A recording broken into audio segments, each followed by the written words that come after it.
楚风此刻所施展的手段，乃是在远海神山内所得到的仙境武技——仙境血雷术。说起这仙境血雷术，还是当年楚风刚刚踏入大千上界，无意间进入了远海神山内，便随随便便的在地上捡到了这本仙境武技。可就是随随便便一捡，不成想却得到了一本如此强悍的武技。想当初，楚风刚踏入大千上界的时候，还是小小的真仙境，可是现在的楚风已是尊者境，楚风的进步堪称神速。然而，就在楚风的境界有了如此大的跨越后，这仙境血雷术却仍是楚风目前可使用的最强攻击技法。正因如此，才更让人感叹那远海神山是一个多么神奇的地方。就连楚风都后悔当时没有多在远海神山内走走，如若不然，也许还能捡到更好的宝贝。毕竟只是随便一捡，都捡到了仙境血雷术这般强横的武技，若是仔细寻找，能定然是有更厉害的东西的。当然，若非要说的话，楚风自从踏入大千上界以来，也并非是没有其他收获。就比如前不久在虚空神树内，是血魔尊赠于楚风的秘技魔尊灵式，以及楚风在楚氏天族内登上天雷台第10重所得到的天雷9重斩，这都是非常厉害的手段。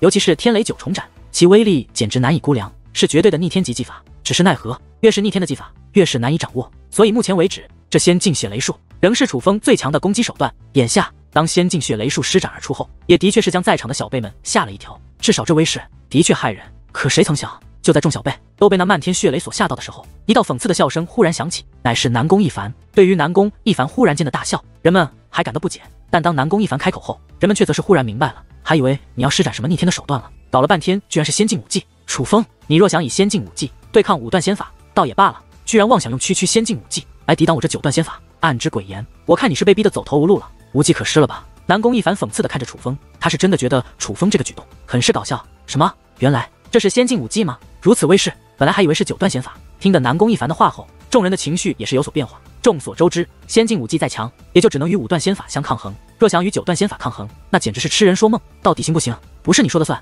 而是结果说的算。楚风说道。好，那我就让你知道，你轻视于我的结果是怎样的下场。忽然，南宫一凡的体内释放出磅礴的黑色气焰，那黑色气焰冲天而起，并且开始变化，竟然化作一只巨大的虚影。仔细一看，那虚影竟与南宫一凡一模一样。那虚影高大万米，手提方天画戟，直奔楚风而来。对比之下，那巨大的虚影就如同天神下凡，而楚风则像是一介草民。虚影向楚风袭来，简直就像是天神对平民的审判，让人感觉实力差距悬殊到内心一紧。而那南宫一凡的速度很快，几个大步就已是来到楚风近前，抬起手中的方天画戟，便要向楚风插过去。不好，这可不是寻常的方天画戟，而是由暗之鬼炎所化。若是此击落下，如此范围之内，楚风根本无法躲避，就算避开那方天画戟，也会被快速扩散的暗之鬼炎所伤。见此一幕，就连守剑大人也是眉头紧皱，整个人都是神经紧绷，随时做好了阻止这场战斗的准备。他知道这一击很可能会要了楚风的命，而他不会允许这种事情发生。倘若楚风真的无法抵挡，那他就会出手相助，帮楚风抵挡这个攻势。当然，若非最后时刻，他是不会出手的。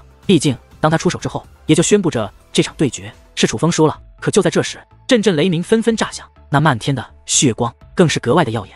只见一道道血红色的雷霆，如同一只血色巨龙，发出怒吼的同时，开始不断的自虚空之上劈落而下，而所劈落的方向竟是相同的地方。那一道道血雷全部落在了南宫一凡的身上。最重要的是，原本坚不可摧的黑色气焰，在那血雷的轰击之下，竟然开始四散开来。每一道血龙击中，都会造成极为惨烈的伤痕，更何况是连绵不断的血雷。不过顷刻之间，那立于天地之间的巨大虚影便被轰得面目全非，摇摇欲坠，大有无法支撑之势。天哪，太强了！这楚风难不成真的要运用这仙境武技来破掉南宫一凡的9段仙法？这简直是闻所未闻的事情啊！眼见着在血雷的攻势之下，南宫一凡的黑色气焰已经是难以支撑，许多小辈们都不敢相信自己的眼睛，因为这已经打破了人们对武技的认知。若非亲眼所见，他们绝不会相信仙境武技能压制住9段仙法。混账，你休要得意！南宫一凡怒吼一声，紧接着那四散开来的黑色气焰再度凝聚而出，化作无数只黑色的巨手向楚风抓了过去。只是奈何，那黑焰巨手还未靠近楚风，便立刻被血雷击中，纷纷在半空之上就被斩断开来。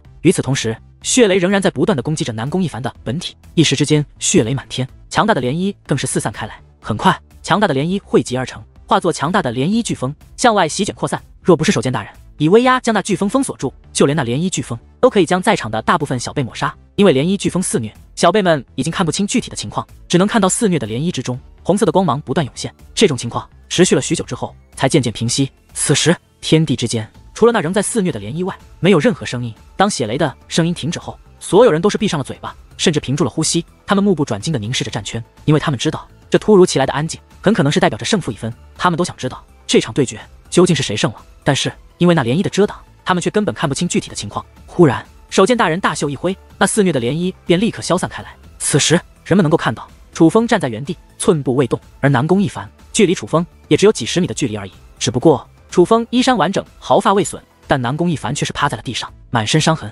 并且南宫一凡极其虚弱，居然连站起来的力气都没有了。那可绝对不只是皮外伤那么简单，他的灵魂都受到了重创。赢了，楚风他赢了，楚风他竟然真的凭借先进武技击败了9段仙法，不可思议，太不可思议了！短暂的宁静之后，天地间沸腾了，祖武星域的小辈开始了狂欢。倘若说先前楚风与南宫一凡的交手更像是切磋的话，那么刚刚则是真正的对决。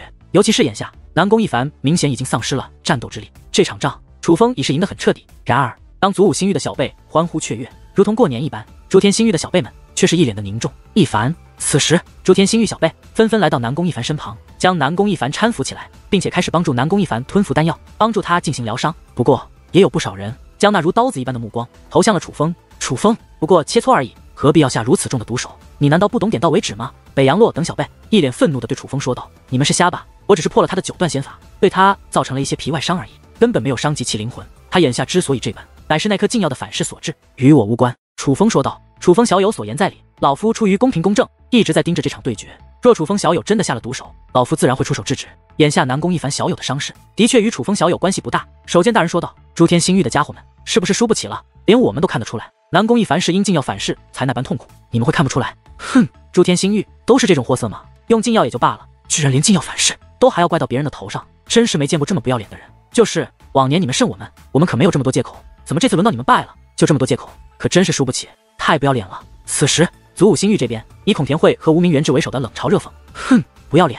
若说不好脸，也是你们不要脸。你们明知道这楚风只有雷纹以及雷霆铠甲2种可以提升修为的手段，若是硬碰硬，根本不是南宫一凡的对手。所以你们就故意设计，先派无名元志他们出手阻拦，使得一凡他使用赤炎魂甲的力量与你们纠缠。等到一凡赤炎魂甲的力量削弱后，楚风才站出来。楚风，你自己问问你胜得光彩吗？你还有脸怪一凡使用禁药？对，一凡他的确是使用了禁药，可禁药的力量再强，能够强得过1品修为吗？就算你的手段再厉害，可那又怎样？一凡他能够连续提升3品修为，而你只能提升2品。若是一番赤炎魂甲的力量还在，若是他能再提升1品修为，你自己问问你自己，你能赢吗？楚风，你卑鄙无耻，胜之不武。那北洋洛以及诸天星域的小辈都开始纷纷斥责楚风，他们根本就不承认南宫一凡的失败，反而觉得是楚风使用卑鄙手段。赤炎魂甲乃是至宝，而我楚风兄弟的雷纹和雷霆铠甲可都是他自己的血脉之力，那才叫真正的本事。和血脉之力比，运用至宝提升修为有什么好自豪的？孔田惠一脸鄙视的说道：“哼，至宝怎么了？能运用至宝提升也是本事，不然为何你妹妹有至宝提升修为，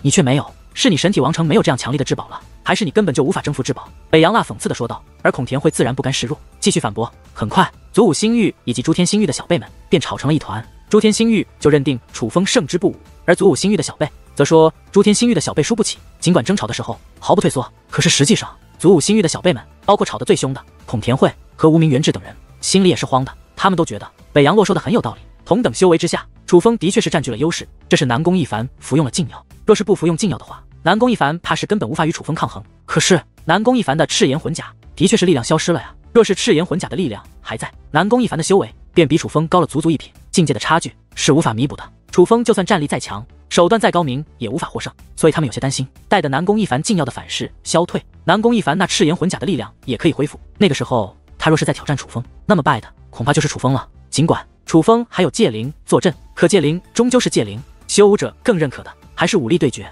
所以他们很担心，替楚风担心。楚风现在是赢了，但是南宫一凡恢复之后，随时可以再挑战楚风，那个时候楚风又该怎么办？其实我早就料到你们会这样说了。可就在此时，楚风的声音忽然响起。此时人们可以注意到，面对诸天星域众小辈的指责和羞辱，楚风的脸上没有一丝怒气，甚至他的表情还有点想笑，就好像诸天星域的小辈对他的羞辱是一件很搞笑的事情一样。楚风，你也终于认识到你胜之不武了吗？北洋洛讽刺的说道。听得此话，楚风淡淡一笑，旋即问道：“你仔细看看，我楚风可是胜之不武。”楚风话音刚落，一股强大的气息便自他的体内横扫而出。由于北洋洛等人距离楚风很近，更是吹得人仰马翻。楚风的外表没有任何变化，除了雷纹、雷霆铠甲之外，并没有其他力量涌现。可是此时，楚风的修为却是从4品尊者提升到了5品尊者的地步。怎么会这样？难道说楚风他也有如同赤炎魂甲这种可以在尊者境提升1品修为的至宝吗？感受到楚风的气息变化后，许多小辈都是神色大变，尤其是诸天星域的小辈们，那个表情就跟吃了狗屎一样，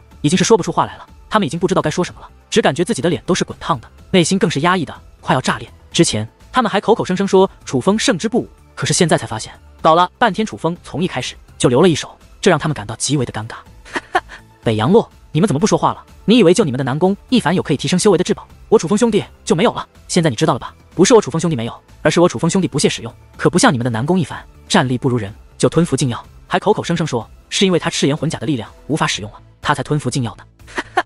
可笑，太可笑了！这回看你们还怎么辩解？吞服禁药都打不过我楚风兄弟，你们还敢说我楚风兄弟胜之不武？此时孔田慧那叫一个高兴，年纪轻轻的居然把自己的脸笑成了包子。不止他高兴，孔慈、龙宁、仙云、无名元志、无名熊魔等众小辈此时都高兴坏了。先前一直被诸天星域的小辈指责南宫一凡是因为让了楚风赤炎魂甲的力量，楚风才能获胜，搞得他们其实也是有些尴尬。毕竟那的确是一个很好的借口，可现在才知道，搞了半天楚风也有在提升一品修为的至宝，这一下便没人再说楚风胜之不武了。南宫一凡败得彻彻底底，什么借口都拯救不了他，就算再打上100次，结果也是一样的。楚风小友，这可不是至宝。就在此时，守剑大人忽然说道：“不是至宝。”听闻此话，众人一惊。你们仔细感受一下，楚风小友只提升了2品修为而已。守剑大人说道。听闻此话，众人赶忙仔细感应，这才发现，似乎真的如同守剑大人所说，在楚风的身上只有2股力量帮助他提升了修为。难道说楚风他根本就没有使用至宝，而是他的真实修为根本就不是2品尊者，而是3品尊者？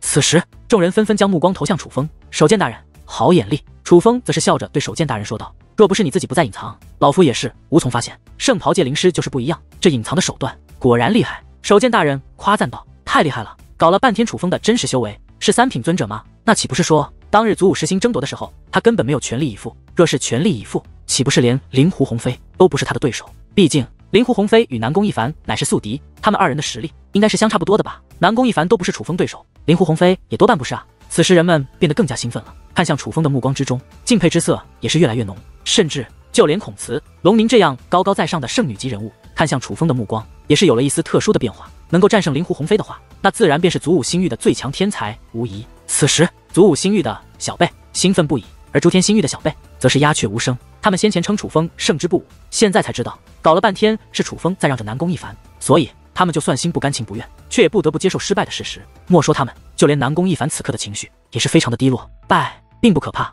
可怕的是败得如此彻底，更何况是在众目睽睽之下，是在他心仪的女人面前。南宫一凡绝对是一个内心强大的人，尽管脾气暴躁，可他并不容易受挫。可今日他却受挫了，甚至他此刻的样子比先前无名元志以及孔慈等人被击败的时候还要低沉。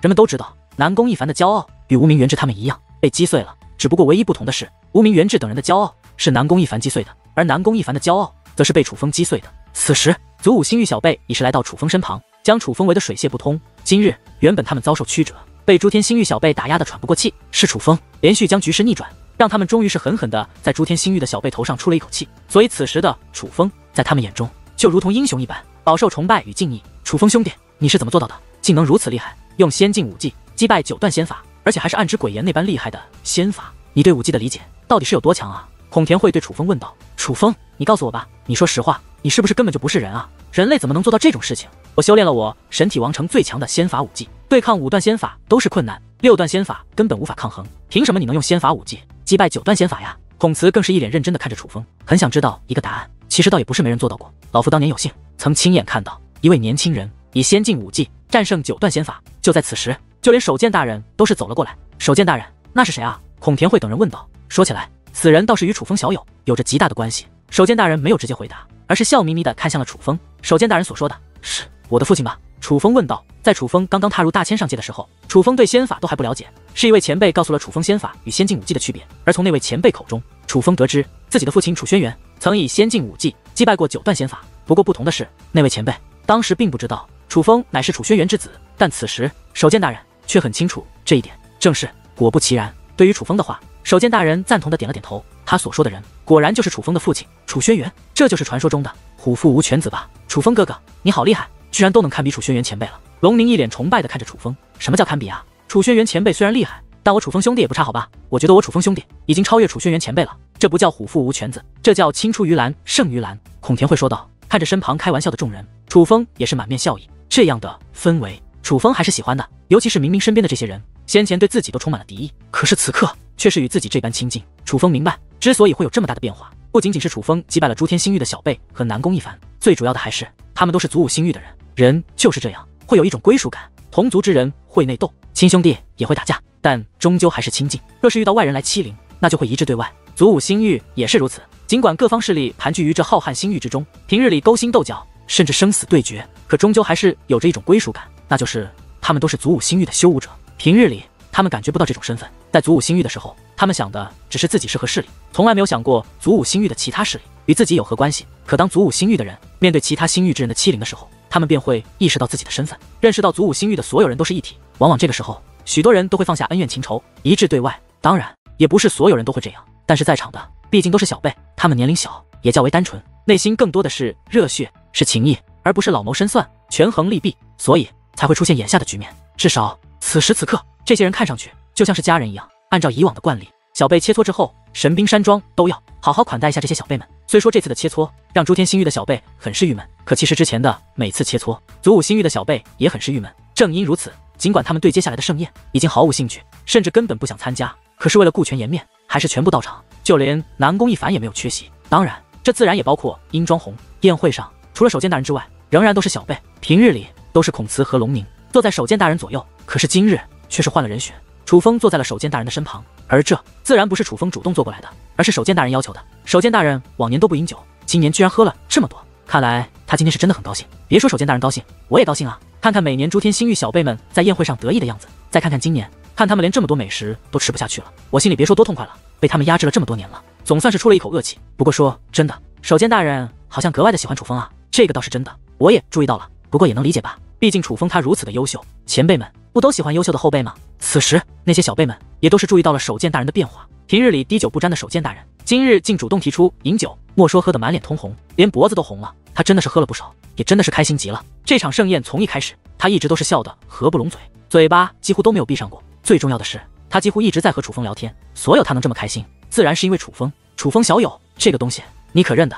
守剑大人从乾坤袋内取出一物，递给了楚风。那是一个类似卷轴的物体，但看上去却是钢铁制成，通体银色，并且是密封的。虽然像是卷轴，但又不是卷轴，因为它根本就打不开。不过从此物上面的各种复杂符咒印记，楚风便知道此物绝对不凡。晚辈见识有限，不识此物，还请前辈告知。楚风说道。不认识吗？这可是你父亲的东西。守剑大人说道。我父亲的东西。得知此物居然与自己的父亲有关，楚风的目光忽然有了极大的变化，就连原本平静的内心，此刻也是顿时变得不再平静。不仅是他，此时几乎祖武星域的所有小辈都将目光投向了守剑大人手中的那件物品。前辈，这真的是我父亲的东西？楚风问道。是啊，当年你父亲来到我神兵山庄，碰巧遇到神兵墓地开启，他就进去了。不曾想这一进去不要紧，竟拿走了神兵墓地内最好的兵器。那个时候你父亲与我神兵山庄并无交情，所以他觉得过意不去，便将这个东西留了下来，赠予了老夫。说起来，这个东西可还是你父亲他从玉苍上界魔域谷中带回来的。守剑大人说道。玉苍上界魔域谷，听的这几个字，那些小辈的目光变得更加明亮了。众所周知，当今祖武星域有着三大奇人遗迹，分别是九龙上界冰顶峰上的九龙圣袍，风平上界风幽洞内的幽冥战车，古墨上界明镜海中的斗神之戟。但其实最早的时候，祖武星域有着五大奇人遗迹，只不过另外两个奇人遗迹的宝贝都被人拿走了。而做到这件事的人都是楚风的亲人，分别是楚风的爷爷楚汉仙和楚风的父亲楚轩辕。而值得一提的是，玉苍上界的魔域谷便是当年的奇人遗迹之一。所以这个东西虽然看着不起眼，可既然是楚轩辕从奇人遗迹内带出来的，那就绝对不是寻常的宝贝。孔田慧和孔慈等人好奇之下，更是纷纷离开自己的座位，来到守剑大人和楚风的身旁，开始仔细观察那件宝物。只是不管他们怎么看，都看不出这是什么。守剑大人，这到底是什么啊？好奇之下，孔慈问道。可谁曾想，守剑大人却是笑着摇了摇头。老夫也不知道。守剑大人，连你也不知道这是何物吗？众位小辈开口问道。老夫的确不知。守剑大人笑着摇了摇头，随后便又将那个类似卷轴一样的物体强行塞到了楚风的手中。既是你父亲的东西，你可要好好保管好。守剑大人，既然是我父亲送给您的，晚辈不能要。然而楚风却是开口拒绝。听得此话，守剑大人则是忽然笑了，他笑得可谓是意味深长，笑了好一会后，才对楚风说道。手来惭愧，这东西放在老夫这里也是有些年头了，毕竟那个时候你父亲他可是比你还要年轻呢。但是老夫留着没用啊，这么多年都参悟不透这个东西，你说老夫留着干嘛？不过你就不一样了，看到你，我就像是看到了你父亲当年一样。这么多年来，从来没有哪个小辈能给老夫这样的感觉。守剑大人说道。前辈，您夸楚风我们没意见，可多少也考虑一下我们的感受吧。就是啊。就在此时，孔慈等人一脸委屈的说道。此时守剑大人则是开心的大笑起来，他并没有去夸赞孔慈等人，也没有去安抚孔慈等人，而这也证明了在守剑大人的眼中，孔慈等人的天赋的确无法与楚风相比，否则他也不会做到连假话都不愿意说的地步。不过对于这样的守剑大人，孔慈等人也没有生气，见识过楚风的手段后，就连他们自己也觉得和楚风比，他们的天赋真的是差了一点。楚风小友，你继承了你父亲的优良血统，所以老夫可能看不透这东西，而你则不一样，也许你能够从中参悟得到一些东西，所以与其放在老夫这里，还不如交给你。况且你父亲他本身也不欠我神兵山庄，毕竟只要进入神兵墓地，能够从中拿到什么都是个人本事，你父亲是凭本事拿走的，何来亏欠？听的这番话后，楚风也是觉得很有道理，主要是他对自己父亲留下的这个东西也是有点心血，再加上守剑大人如此认真，盛情难却之下，楚风也是决定收下。那晚辈便恭敬不如从命了，多谢守剑大人。楚风说话间便将这卷轴收了起来。经过这个小插曲之后，宴会则是继续。根据以往的情况，宴会会持续2个时辰，2个时辰之后，若有人想离开，便可以选择离开，不会有人说他不敬。所以从宴会开始到2个时辰之后，也就等于宴会结束。而从开始一直到结束，祖武星域的众人都是非常的高兴。当然，诸天星域的小辈可就是从头郁闷到尾。若不是考虑到颜面问题，不想被人说他们输不起，他们怕是根本都不会到这宴会上来，而是直接离开这里。楚风兄弟，好不容易来了，这次可要多留几天。你不知道这神兵山庄可好玩了。虽然宴会结束了，孔田慧却是抱着楚风，不让楚风起身。楚风哥哥，你对远古武者旗的造诣太强了，你教教我吧，也教教我，也教教我，你是如何能够将那么强大的旗力全部掌控住的？龙宁以及孔慈等许多女子也都围在楚风左右，一个个小脸喝得红扑扑的，看上去格外的可爱。而借着酒力，他们也都变得更加大胆，竟也如孔田慧等男子一般，对楚风又搂又抱的，这可把那些祖武星域的男子羡慕怀了。这可都是他们心目中的圣女啊！只是羡慕归羡慕，他们却也能够理解，倘若他们也有楚风的本事的话，多半也会得到同样的待遇。只是奈何他们没有啊！楚风公子，忽然一道极为好听却又充满冷漠的声音响起，引起了所有人的注意。抬头一看，所有人都是为之一乐，尤其是诸天星域的小辈们，更是在这一刻傻眼了。那是说话的人，竟然是殷庄红。此时殷庄红一袭红裙，美貌依旧，而她就站在楚风的身前。殷庄红太美了，哪怕孔慈、龙宁、仙云皆是少见的美人痞子，可若与殷庄红比的话，可无论是气质还是面容上，都会黯然失色。尤其几名女子在如此近距离之下，更是形成了鲜明的对比。只不过眼下人们更关心的却不是美貌，而是这被誉为诸天星域第一美人的殷庄红，简直比南宫一凡还要沉默寡言，是真正的冷若冰霜。这样的她怎么忽然找到了楚风？殷姑娘有事吗？楚风问道。有事，不知可否单独一叙？殷庄红问道。好，听得此话，楚风也是立刻起身，而殷庄红并没有向殿外行去，反而是向这大殿的里面，那里有分殿，也有休息的厅堂，是可以谈事情的。在殷庄红动身后，楚风也是紧随其后跟了过去。至于其他人，尽管非常好奇殷庄红想与楚风谈什么，但却也很识趣的选择观望，而没有人跟过去打扰他们二人。本来诸天星域的小辈们到了宴会可以离开的时候，都已经纷纷起身准备离开了，尤其是那南宫一凡，他是最迫不及待想离开这里的人。可是当殷庄红邀请楚风去单独一叙之后，南宫一凡的眼睛都直了，目光一直盯着楚风二人离去的方向，他想看看楚风和殷庄红究竟在谈什么。而在他那凌厉的目光之下，能够穿透墙壁，自然也能够看到楚风和殷庄红的动向。他可以看到楚风和殷庄红兜兜转转之后，最终进入了一个厅堂之中。可是忽然之间，楚风手臂一扬，一道结界之力便将二人覆盖，那是隐藏结界，结界一现，就连南宫一凡观察的手段都是没用了。此时所有人都看不到楚风和殷庄红究竟在做什么。可恶！盛怒之下，南宫一凡一掌落下，将身前的桌子拍成了粉碎。南宫一凡，你做什么？你也没喝酒啊，在这耍什么疯？孔慈怒声喝道。南宫一凡，这东西你可得赔！孔田慧更贱，居然要求南宫一凡赔钱。放心，我赔得起。南宫一凡怒吼一声，随后便转身向殿外行去。可是走了没几步，他又走了回来，并且坐在了椅子上，目光再度投向了楚风和殷庄红离去的方向。此时人们能够看到南宫一凡脸色煞白，他真的是被气坏了。可如此生气的他，偏偏还是强忍着怒火走了回来。大家都明白，之所以如此，自然是因为殷庄红。看着这样的南宫一凡，孔田慧等人都忍不住笑了。虽然南宫一凡这个人人品是真的不怎么样，但是他对殷庄红看上去还是挺痴情的，所以人都知道南宫一凡此时的确是被气坏了。可是偏偏孔田慧等人就是喜欢看南宫一凡被气坏的样子。而与此同时，在那厅堂之内，当楚风张开结界后，他也是将目光投向殷庄红。楚风是想问殷庄红找他何事，可还不待楚风开口，殷庄红竟然先开口了。你知道我为何会出现在九龙上界吗？殷庄红问道。其实我也很好奇，姑娘可否明示？楚风问道。对九龙圣袍感兴趣，不过到了九龙上界才知道，那冰顶峰上的九龙圣袍已经被你拿走了。殷庄红说道。这还真是巧了。楚风尴尬的笑了笑。其实我来此处也有目的。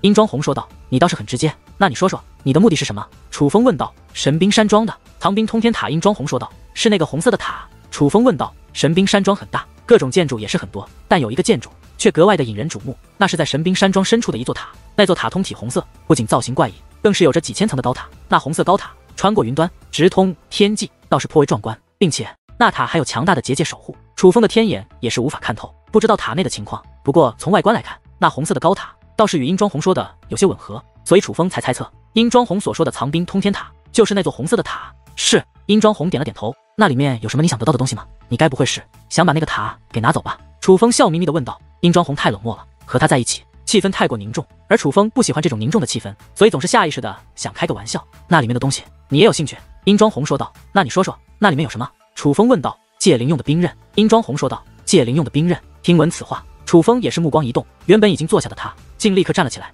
殷庄红还真是说对了，若是其他东西，楚风可能没有兴趣，可是听闻和戒灵有关的之后，楚风便立刻有了兴趣，并且是极大的兴趣。楚风与女王大人认识这么久，女王大人对他的帮助实在太多，楚风一直觉得他很亏欠女王大人，一直以来他都想送女王大人一些东西，进行一些弥补或是感谢，只是奈何一直找不到合适的东西。而眼下既然有戒灵用的兵刃，楚风自然想为女王大人弄一个。戒灵用的兵刃有很多，但那藏兵通天塔内的可不是寻常的兵刃，那兵刃乃是一位远古时期的戒灵大师专门为戒灵打造的，若是回到戒灵的世界内，可能发挥不出多少威力，可是在我们的修武界，这些兵刃对戒灵有着极大的帮助。殷庄红继续说道。这个女子平日里沉默寡言，话很少，楚风知道她今日忽然说这么多，其实就是想让楚风有兴趣，她一定是需要楚风的帮助，所以才会这样。我的确有兴趣，可是既然是神兵山庄的东西，我们总不能偷吧？楚风问道。这些兵刃不属于神兵山庄，乃是这神兵山庄的庄主一位朋友放在这里的。那个人说过，只要有人能够进入塔内，塔内的兵器便随便挑。殷庄红说道。既然如此，你为何不直接去取，要与我说？楚风问道。我第一次到这里，若是直接开口，属实冒昧。见你与守剑前辈关系不错，便想你来提这件事，并且我也需要你的帮助。殷庄红说道。那等一下我去问问，倘若真的如你所说，我愿意与你合作。楚风说道。殷庄红见楚风有意向，便没有再说话，而是点了点头。随后楚风便与殷庄红离开了此处，回到了大殿之内。楚风兄弟，殷姑娘和你做了什么呀？居然还用结界遮挡住了你们两个，嘿嘿，该不会做了见不得人的事吧？看到楚风回来，孔田慧一脸坏笑的跑了过来。注意你的言辞。可谁曾想，他此话刚出，一道冷冽的目光便投了过来，是殷庄红。此时殷庄红的目光变得格外的冰冷，尽管他美若天仙，可是看到他的目光，就连脸皮极厚的孔田慧也是被吓得一愣。殷姑娘，要不要我帮你教训他？此时南宫一凡已是来到殷庄红身边，并且相比于殷庄红，南宫一凡脸上的怒色可以说是丝毫不差，大有一副只要殷庄红一声令下，他就立刻把孔田慧生撕了的架势。不必。然而面对如此关切自己的南宫一凡，殷庄红的表现却是非常的冷漠，他没有过多的言语，而是走回到了他先前所坐的地方，坐了下去。他没有选择离开，自然是在等待着楚风去与守剑大人提起关于那藏兵通天塔的事。孔田慧，以后管好你的臭嘴，否则谁都救不了你。尽管殷庄红对自己很冷漠，可是南宫一凡还是恶狠狠地对孔田慧发出了警告：谁都救不了我，我楚风兄弟就站在这，你有本事动我一下试试。而孔田慧则是抱着楚风，一脸挑衅地看着南宫一凡。南宫一凡本来还想说些什么，可是看了楚风一眼后，则是冷哼一声，便甩袖离去。楚风已经给他造成了极大的阴影，除非有着把握，否则哪怕是自负的他，也是不敢再对楚风发出挑战。孔兄，你刚刚说的话的确是过分了。此时楚风也是看向孔田慧，目光有些责怪。我又没有恶意，就是开个玩笑。孔田慧一脸委屈，关系到姑娘名节的玩笑，能随便开吗？要是有人与我开这样的玩笑，你能忍？孔慈跑过来说道，同样一脸责怪地看着自己的哥哥。你妹妹都比你懂事。楚风也是说道。好吧，我知错了。此刻孔田慧是真的意识到了自己的错误，他说完此话，便特意跑到殷庄红的面前，给殷庄红道歉去了。尽管殷庄红并未理会，可是孔田慧倒是诚意十足，就差给殷庄红跪下了。最后还是朱天心玉的小辈嫌孔田慧太烦，硬生生把他赶回来的，否则这个家伙怕是会一直缠着殷庄红，直到殷庄红原谅他为之。而此时楚风则是来到了守剑大人近前。楚风他不想卖关子，所以直接问出了自己想问的事：藏兵通天塔吗？楚风小友，你怎么忽然提起这个？该不会对那藏兵通天塔有兴趣吧？然而听得楚风的话后，守剑大人不仅惊讶，原本满面笑容的他竟也是变得严肃起来，看向楚风的目光更是涌现出了抗拒之色，这让楚风心中一紧。他看得出来，守剑大人他似乎并不想让楚风进入那藏兵通天塔。不瞒前辈，晚辈的确很有兴趣。我听闻那藏兵通天塔内有着戒灵可以使用的兵刃，而我的戒灵还没有这样的兵刃。楚风说道。楚风小友，不是老夫不让你进去，而是那藏兵通天塔太危险了。守剑大人说道。危险？听闻此话，楚风也是神色一动。这藏兵通天塔原本只是我神兵山庄用来置放兵器的，可后来我庄的第3代庄主他有一个朋友来到了我神兵山庄，原来是庄主的那个朋友无意间发现了一个远古遗迹，在那远古遗迹内得到了一位远古时期戒灵大师留下的宝藏，而这些宝藏便是以特殊材质以及特殊手段专门为戒灵打造的兵刃，每一个兵刃都运用了我修武界以及欺灵界的材料打造而成。据说戒灵在修武界使用可以发挥出极强的威力，按理来说那么多兵刃每一个都是价值连城，可是我庄主那位朋友偏偏不是贪财之人，他来到我庄上与我庄主商量后，决定把那些兵刃全部放到藏兵通天塔内，并且还设下了强大的结界。他说不管是任何人，只要能够破开结界进入塔内，那么塔内的兵刃便可以随便挑选。只是奈何这么多年过去了，没有一个人能够破开那结界，就更别说进入藏兵通天塔内了。就连我庄的人都是不行，若只是无法破开结界便也算了。其实那藏兵通天塔有着攻杀大阵，只要靠近那藏兵通天塔，便会遭到那攻杀大阵的攻击。那阵法威力极大，若是靠近，非死即伤。莫说外人，就连我庄的人都是死伤无数。后来便被封为了禁地，任何人都不可靠近。守监大人说道：“竟然还有此事！”听闻此话，楚风才意识到为何守监大人不愿意让他去。搞了半天，这藏兵通天塔竟是一个如此凶险之地。楚风，守监大人可没骗你，那里是真的危险。我神体王城的一位前辈也尝试过破那结界，结果没有成功不说，还险些葬送了自己的修为。调理了足足1000多年才开始好转，可至今都未恢复到当年的修为。要知道，那位前辈可是一位尊者巅峰，原本可以踏入至尊境的人，就因为那个破塔而断送了前程。孔慈也是走了过来，提起那藏兵通天塔，他更是充满了怨念，连尊者巅峰都破不开，那庄主大人的那位朋友也不是寻常之辈啊。楚风问道：“其实我家庄主与那位朋友不过是一面之缘，连他叫什么名字都不知道。不过他的实力倒也的确是深不可测。说起来，那是一个性格怪异的高人。”守监大人说道：“前辈，只要能让我与楚风进去一试，什么条件都可以。”就在此时，殷庄红忽然站起来说话了。他这一说话，所有人都明白了，殷庄红刚刚与楚风私下交谈，很可能谈的就是这件事，否则楚风不会忽然提起这件事，而殷庄红也不会如此感兴趣。殷姑娘，你们若是执意要去，老夫不会阻拦，但老夫真的不希望你们冒这个险。以你们的天赋，日后成就不可估量，何必因为界灵的兵刃便去冒如此风险呢？守监大人说道：“依照前辈之意，便是我想去，前辈也不会阻拦。”殷庄红问道：“不会？”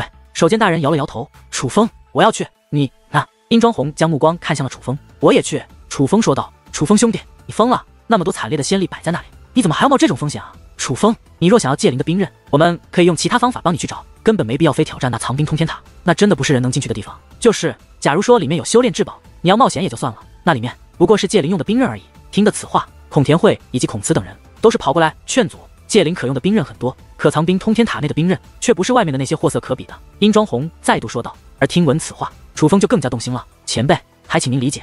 忽然，楚风向对守监大人施以大礼，以此来表示他是真的想去。此时，守监大人叹息一声，旋即说道：“既然如此，那老夫也只能希望你们可以做到他人所做不到的事，成功的进入那藏兵通天塔了。多谢前辈成全。”楚风抱拳谢道。尽管几乎所有人都不想楚风和殷庄红冒这个风险，可在他们二人执意如此的情况下，却也没有人能够阻拦。随后，守监大人便带着楚风等人来到了那藏兵通天塔之外。守监大人没有说谎，这里的确已经被设为了禁地，外面有着强大的结界封锁着。那封锁结界可根本不是结界之术那么简单，还蕴藏了至宝的力量，所以哪怕是楚风这种圣袍界灵师，想要破开这结界，也是需要耗费许久的时间才行。所以没有特殊的结界钥匙，想进去很难。此刻，守监大人已是凭借结界钥匙，在那结界上开启了一道入口。楚风小友，殷姑娘，你们仔细看看，现在那塔下还有尸骨，现在后悔可还来得及。守监大人指着藏兵通天塔说道。此时楚风能够看到，在那塔下的确有着许多尸骨，那尸骨有的被切碎，有的被火烧黑，甚至还有雷霆击中的痕迹，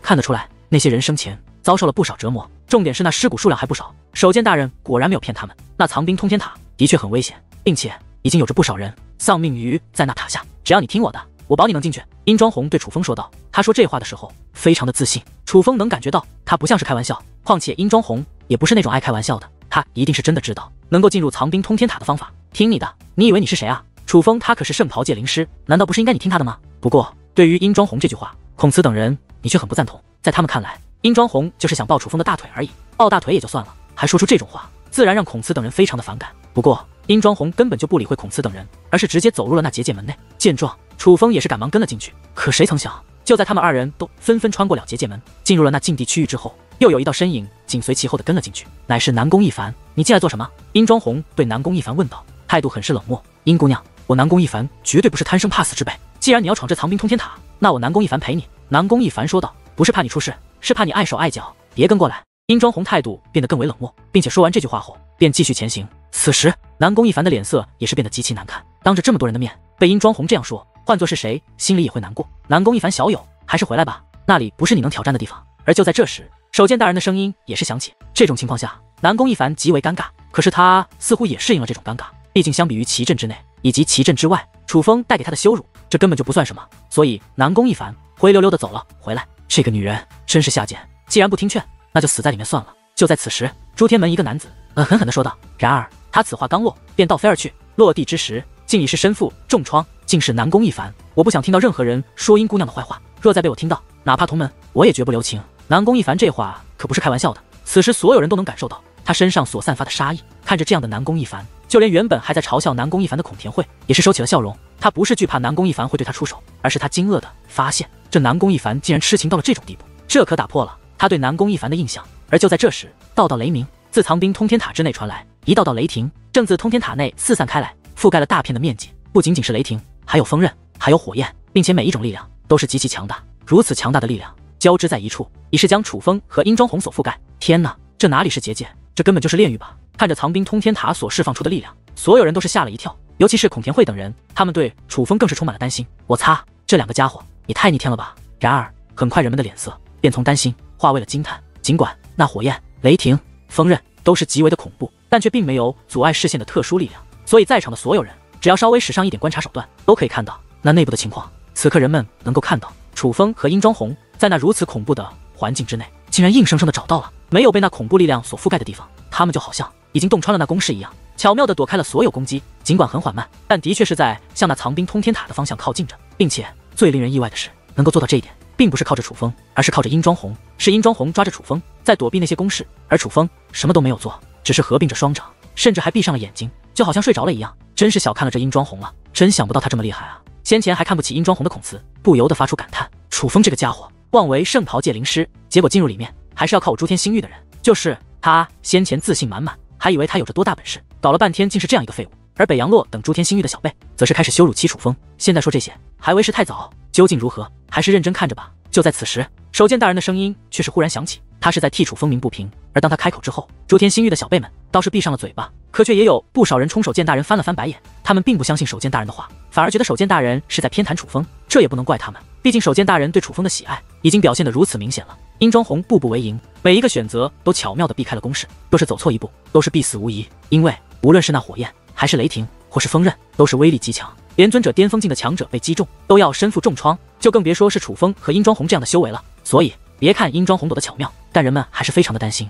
毕竟他们只要走错一步都会立刻飞灰烟灭。可是就是这样，足足半个时辰，殷庄红竟然一步都没有走错，并且眼下已经来到了那藏兵通天塔的近前。好强，简直强得可怕！真是想不到这殷庄红竟然如此利奥的，难不成他也是圣袍界灵师不成？不管是怎么做到的，总之他是做到了，连尊者巅峰都做不到的事。本来以为殷庄红只是一个花瓶，只是凭借美貌才有今日名声，不成想竟然低估了他。诸天星域轮回上界，红衣圣教的圣女殷庄红，她还真是有着两把刷子。此时就连孔慈等祖武星域的小辈都是对殷庄红赞不绝口。今日的殷庄红当真是让他们刮目相看。不对，殷庄红进不去那藏兵通天塔。可是很快又有人发现，尽管殷庄红已经来到了通天塔的塔下，可却根本无法进去，仍在躲避着那密集的攻势。糟了，若是他们无法进去，就算靠近也是无用啊！见此一幕，许多人都是内心一紧，满眼的紧张之色，甚至许多人急得连双手都紧紧地握住，连冷汗都冒了出来。越是靠近那通天塔，那攻杀大阵的攻势便越密集，所以哪怕殷庄红在那攻势之下闪躲，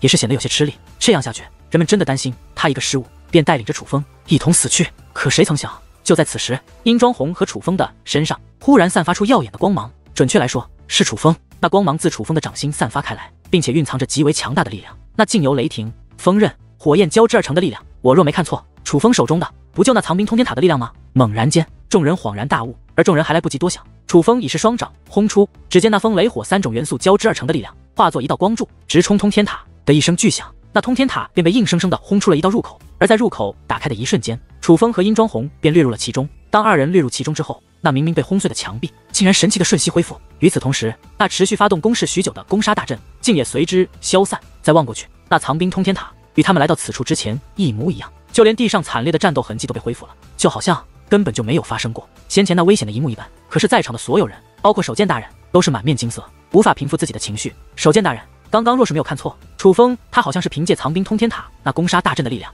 杀入的通天塔内。此时孔田惠等小辈都是看向了守剑大人。的确是，守剑大人说道，竟然真的是通天塔的力量吗？可是他是怎么做到的？众人更是惊讶了，就连诸天星域的小辈也是将目光投向了守剑大人。是阵法，楚风小友是运用特殊的阵法，将那攻杀大阵的力量吸收到自己的阵法之中，为自己所用的，并且他是在踏入大阵之后，他就已经开始吸取了。守剑大人说道，这么说来，楚风先前并不是在休息，而是从一开始他就在酝酿这阵法，为破开那通天塔做准备了。孔慈等人问道，正是如此，所以千万不要小看圣袍界灵师，也许武力对决，圣袍界灵师不如修武者，可在结界力量之下，圣袍界灵师所能做到的事，绝非寻常的修武者可以比拟。守剑大人说这话的时候，还看了一眼那些先前羞辱楚风的朱天心玉小辈们，他是故意的，就是想让朱天心玉的那些小辈明白，之前的他们是多么的无知。此时，朱天心玉的那些小辈们本就一脸尴尬，被守剑大人这么一看，他们就更加尴尬了。事实摆在眼前，他们也知道是自己低估了楚风。此时，楚风与殷庄红已经进入藏兵通天塔之内，楚风的手掌之中握着一块石头。先前，楚风能够吸收通天塔那攻杀大阵的力量，自己的圣级结界之力功不可没。可真正的原因，其实在于这块石头。这块石头看着很不起眼，可却能够储存那攻杀大阵的力量。而这块石头是殷庄红刚刚与自己说悄悄话的时候塞到楚风手中的，并且楚风发现殷庄红的眼睛也很不寻常，他应该不是圣袍界灵师，但是他先前却看破了那攻杀大阵的所有攻势。可以说，想看破那攻杀大阵的攻势，真不是修为强弱能做到的，必须有着特殊的手段。楚风身为圣袍界灵师，并且还有天眼这样的洞察手段，自然也能够看破那攻杀大阵的攻势，可以在其中寻到安全的路线。可是哪怕楚风来带路，最多也就是如同殷庄红这样，不可能比殷庄红做得更好。可殷庄红明明不是圣袍界灵师啊，因此楚风断定他能做到这一点，靠的不是别的，就是他的那双眼睛。尽管此时殷庄红的眼睛看不出任何特殊之处，但楚风却能感觉到殷庄红的眼睛一定是与寻常人的眼睛不一样的，那是一双特殊的眼眸。看来你身上的秘密还真不少。楚风将那块石头还给了殷庄红，殷庄红将石头接过，随后咔嚓一声，竟将那石头捏成了粉碎。我族先辈曾闯过此地，最终虽然失败，可却也洞察出了破绽。若想进入通天塔，除非拥有绝对力量，否则便只能借用通天塔自身的力量，才能破开通天塔。于是他回去收集材料，精心准备多年，才打造出了这块石头。只不过当这块石头打造完成之后，他却也因精力耗尽而去世了。至于这块石头，也只能使用一次。殷庄红说道：“那也不用毁了吧，可以留下来做个纪念。”楚风问道：“这是前辈的遗愿，用过之后便要毁掉。”殷庄红说完此话，便将那捏成粉末的石头撒在了地上。其实，相比于这块石头，我更好奇你的眼睛。”楚风说道。听得此话，殷庄红忽然瞪了楚风一眼。那一刻，站在自己眼前的不再是那个美若天仙的奇女子，而是一个可怕的存在，不是妖我，不是魔我，但却是可怕到连楚风都会内心一颤的存在。不过那种感觉只是一瞬间便消失了。再看向殷庄红，发现殷庄红表情依旧冷漠，目光也是非常的正常，看不出一丝不对劲的地方。但是刚刚的那一瞬间，那强大的压迫力却落在了楚风的身上，并且楚风却可以确定，那强大的压迫力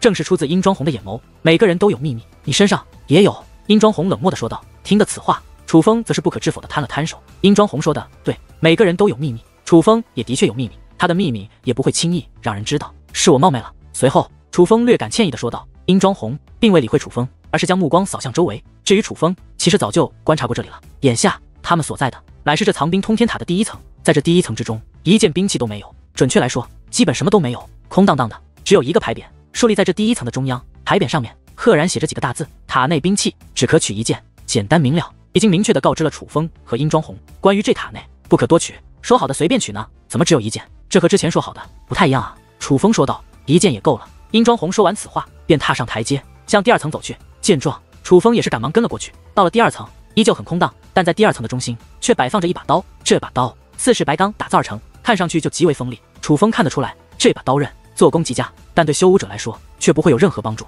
可若是落在戒灵手中，对于戒灵的战力便会有所增长。的确是戒灵大师。楚风忍不住感叹，因为哪怕是现在的他，也无法打造出这样的兵刃。在这第二层，殷庄红只是看了一眼，便继续向上攀登，而楚风也是感叹之后，便继续攀登。接下来，楚风他们可以发现，这藏兵通天塔的每一层都摆放着一件兵器，并且塔层越高，兵刃便越好。这种情况下，楚风和殷庄红干脆看都不看了，就是一直不断的攀登。要知道，这藏兵通天塔总共8765层，第二层的兵刃都是品质优良，可想而知那顶层的兵刃当是何等珍品。不过，当楚风和殷庄红登上第101层的时候，就发现不对劲了。这的101层的兵刃比第100层的竟然好了不止一点点，可以说是品质开始有了跨越性的差别。不过101层以下兵刃都是随意取的，但这第101层的兵刃却是有阵法守护，必须破开那阵法才能拿到兵刃。说好的随便取，结果只能取一件，现在可倒好了，居然还要破阵才行，看来传闻真是不可信。楚风叹道。我倒是觉得这样很合理，否则若是有人进入此处，便将这里的所有兵刃拿走，那后来者又当如何？有多大本事便拿走怎样的兵刃？我觉得这没什么不妥。殷庄红说道。我就是感慨一下，没说不妥。楚风说道。随后殷庄红与楚风继续攀登，毋庸置疑，越是后面的兵刃品质越佳，而越是后面的阵法也越是厉害。前面的阵法对于楚风来说可以说是形同虚设，但是后面的阵法哪怕楚风也要花费一些功夫，尤其是第8764层，这个阵法非常的危险，危险程度甚至比藏兵通天塔外面的攻杀大阵还要危险数倍。想要破开这座守护阵法，绝对不是一件简单的事，需要精心准备才行。但是这座阵法所守护的兵刃，却也是达到了登峰造极的水平。那是一把长剑，通体金色，极为精致。虽然从外表看上去不是很霸气，可是它所散发的气息却是王者之气。此剑乃是兵器中的王者，其他兵器不管如何利奥的，却连个名字都没有。但是这把长剑可以说是目前楚风所见到的兵器之中唯一有名字的，而这把长的名字叫做黄明剑。一路走来，楚风看到了多件心仪的兵器，但是当楚风看到这把长剑之后，其他兵器楚风都放弃了。楚风觉得，若是现在就要选，那么他一定会选择这把黄明剑。看来你也动心了。此时，楚风看向殷庄红，发现殷庄红的目光仍凝聚在那把黄明剑之上，是否选择这一把，还要看最后一层。殷庄红说完此话，便转身向最顶层走去。见状，楚风也是赶忙跟了过去。此时，楚风的内心变得极为兴奋，这把黄明剑已是让楚风如此心动，那最后一层的兵刃又将是何等品质？终于，楚风和殷庄红都来到了这藏兵通天塔的最顶层。而到了最顶层之后，楚风整个人都愣住了，他的表情，他的眼眸都完美的表达出了他此刻的情绪。他极为的激动，在楚风的眼前是一把巨大的镰刀，大部分是黑色，但是锋刃却是暗红色，诡异霸道，锋利无比。哪怕是下面那层的黄明剑，与这把黑色的镰刀相比，也是暗淡了不少。最重要的是，这把黑色的镰刀与女王大人极配，就连名字都是极配。这把镰刀的名字叫做死神之刃。这一刻，楚风已经确定这把黑色镰刀他要定了，就这件了。可谁曾想，就在此时，殷庄红的声音却是忽然响起：“丫头，下面那把黄明剑与你的戒灵更配。”楚风说道：“我说了，我要这件，你若也想要，便凭本事抢。”殷庄红说道：“说实话，能进入此处，多亏了你。按理来说，我应该让着你，只是这把兵器我太喜欢了，所以就按你说的，凭本事来抢吧。”楚风再度将目光转了过去，只不过这一次，楚风的目光不是放在了那死神之刃上，而是放在了那守护死神之刃的阵法之上。其他阵法都是很复杂，但是这座阵法却是非常的简单。那是一个圆形的结界阵法，看上去就像是一个由水构建而成的阵法，但是在其中又隐隐间有雷霆涌现。总之，这座阵法与其他守护阵法相比很是不同。而那把死神之刃就在阵法当中。就在此时，一道虚影忽然自那阵法之中涌现，那是一位年迈的老者。不过这位老者的面容却是非常模糊，根本就看不清他的样子。这位老者浮现之后，便自阵法之中走了出来，随后开口说道：“此阵不可破，进入其中，取走兵刃即可，就这么简单。”楚风问道：“可以先感受一下他的力量？”老者没有理会楚风，而是自顾自地说着。且说完此话，老者便将手放入阵法，随后手指轻探，2个指甲大小的水滴便自阵法之中漂浮而出。看来这个东西很危险。楚风已经意识到这东西的危险，毕竟这是来自阵法的力量。可是当其说完此话之后，还是伸出手来，向其中一颗水珠抓了过去。